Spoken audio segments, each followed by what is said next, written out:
아침입니다. 오늘은 요한일서 1장 1절로 4절 말씀을 통해서 사귐에서 다시 시작되는 복음, 이런 제목으로 말씀 묵상의 은혜를 나누겠습니다. 어제부터 시작된 금요 세미나가 김성일 목사님의 헌신으로 6주간 계속됩니다. 후배들을 향해서 뜨거운 열정으로 꼭 필요한 강의를 최선을 다해 준비하셔서 자비랑으로 섬겨주시는 그 큰 사랑에 늘 감동입니다.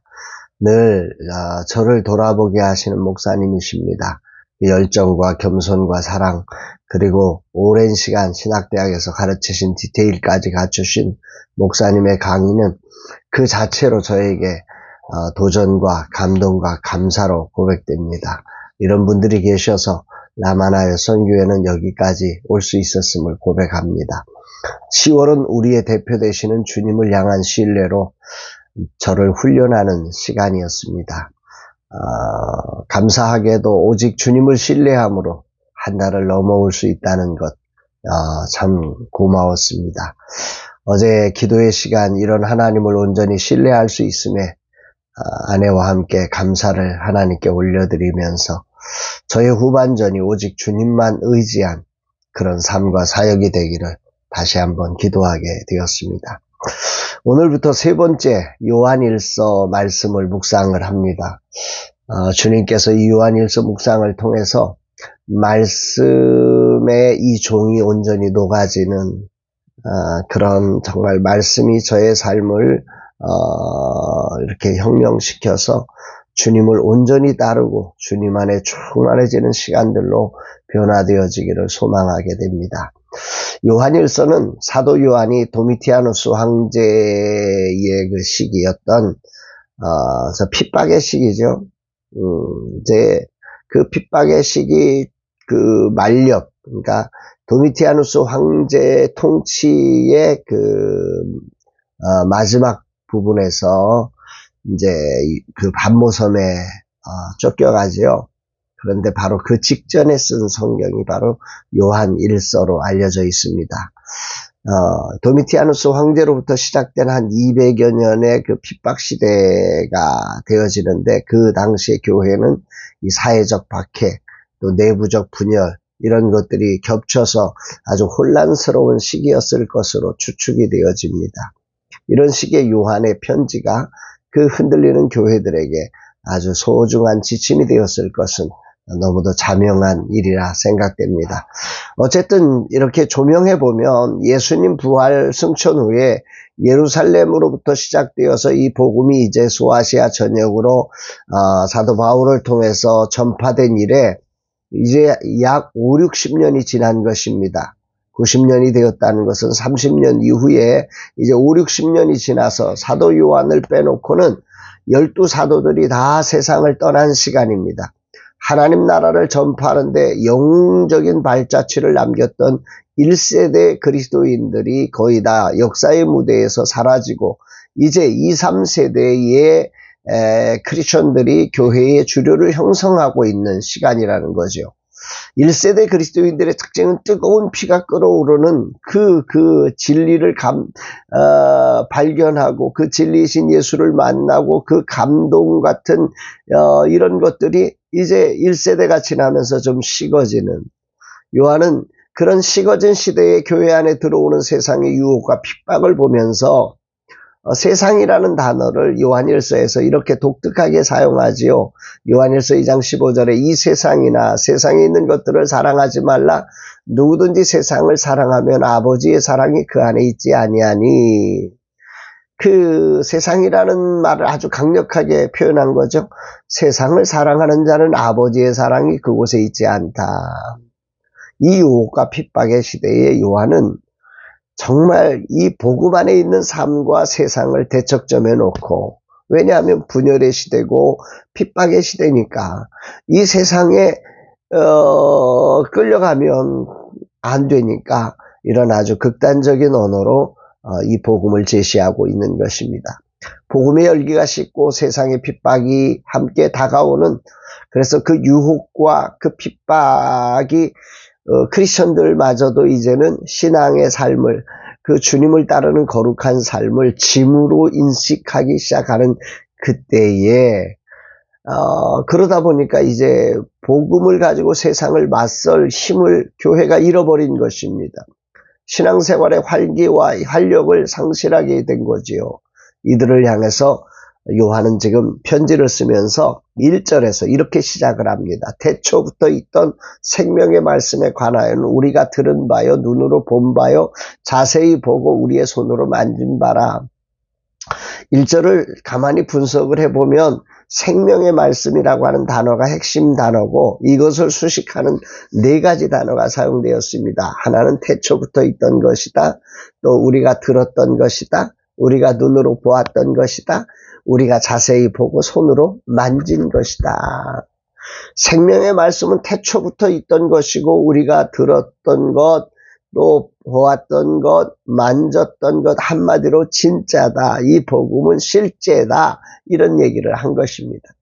오늘 요한의 이 말씀이 이 아침에 저에게 아주 저의 가슴을 시원하게 하는 그런 감동으로 다가옵니다. 생명의 말씀은 시대의 지남과 함께 사라지는 것이 아니라는 거죠. 여전히 살아있다는 거죠. 이 말씀은 태초부터 역사하셨던 것이며 오늘도 역사하는 실제로 눈으로 손으로 보고 만질 수 있고 체험할 수 있고 경험할 수 있는 것이다.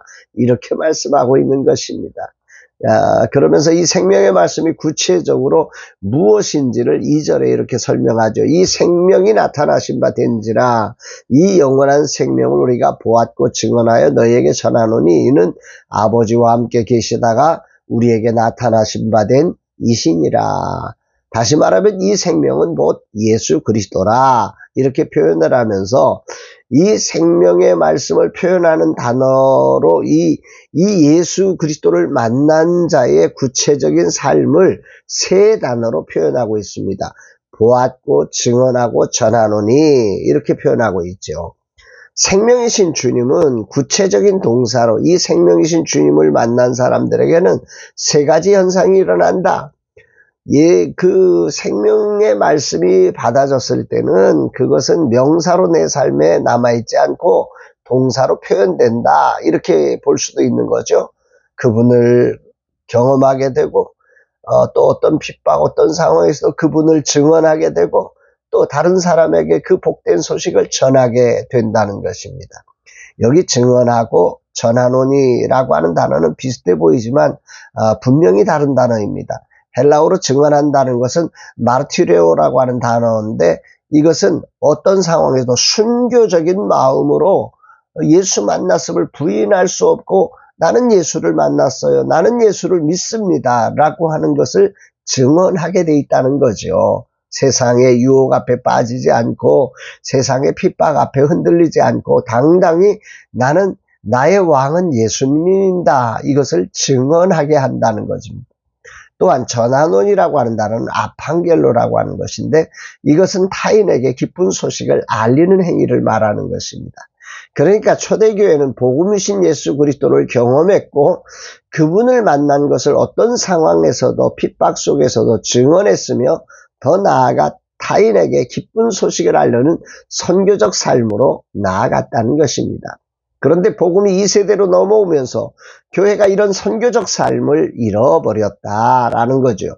그분을 만나지 못하고 있고 지켜야 할 규율, 짐이 되어버렸고 더 나아가 이단의 유혹과 핍박에 흔들리게 되었던 것입니다. 그러면서 요한은 자신의 생명의 말씀을 전하는 이유를 이렇게 소개합니다. 3절로 4절에 우리가 보고 들은 바를 너희에게도 전함은 너희로 우리와 사귐이 있게 하려 함이니 우리의 사귐은 아버지와 그의 아들 예수 그리스도와 더불어 누림이라. 우리가 이것을 쓰면 우리의 기쁨이 충만하게 하려 함이라. 신앙은 무엇을 지키는 무거운 짐이 아니라는 거죠. 아버지와 아들과 함께 누리는 사귐이라고 이 요한은 말하면서 이 일을 통하여서 우리는 기쁨이 충만해지고 너희에게도 이 기쁨이 충만하기를 원한다. 이렇게 고백하고 있는 것입니다. 요한은 주님을 만나고 증언하고 전하는 살아있는 교회가 식어져 율법을 지키려는 무거운 짐을 진 교회가 되었음을 안타까워 하시면서 핍박의 시대가 도래했는데 식어진 교회로는 감당할 수 없음을 알고 다시 생명의 말씀이신 그리스도의 사귐을 누리는 교회로 회복되기를 소망하면서 이 요한일서를 쓰고 있다는 것입니다. 주일을 준비하는 오늘 주님은 내게 무엇을 말씀하시려는 걸까? 주님은 나의 자리가 어떤 자리인지를 물으시는 것 같습니다. 아버지와 아들과의 사귐을 누리며 그 안에 기쁨을 가지고 예수를 경험하고 예수를 증언하고 예수를 전하는 그런 사람이냐? 아니면 어떤 의무와 책임을 감당하는, 그래서 그 복음이 무거운 짐이 되어버린 그런 인생으로 살아가느냐, 이 자리를 보게 하시는 것 같습니다. 세상은 세상에 흔들리고 있는 그런 내 모습인지, 세상에 당당하게 복음을 누리고 복음을 증언하는 그런 사람인지 오늘 저를 점검하게 하십니다.